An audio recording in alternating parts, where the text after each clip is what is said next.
You think sunlight only helps your skin? It is actually a hormone trigger. Without it, your testosterone can drop by 1/4. If you want to increase testosterone naturally, watch this to the end. In the next few seconds, you will see what happened when scientists gave vitamin D to men with low hormone levels, how long the treatment lasted, and how much their testosterone really increased. A clinical study titled Effect of Vitamin D Supplementation on Testosterone Levels in Men, published in Hormone and Metabolic Research in the year 2011, included 165 men with low vitamin D.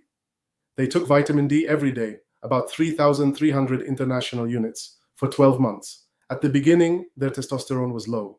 After 1 year, it rose by about 1/4, a steady physiological improvement. Researchers confirmed that vitamin D receptors inside the testes activated the enzymes responsible for testosterone production.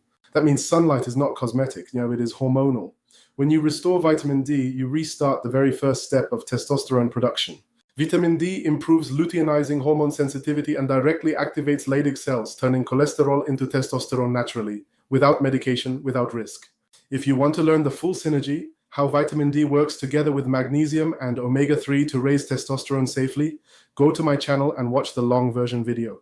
The Metabolic Engine, 3 nutrients that naturally raise testosterone. Nature offers powerful tools for natural hormone optimization, leverage science to achieve maximum vitality,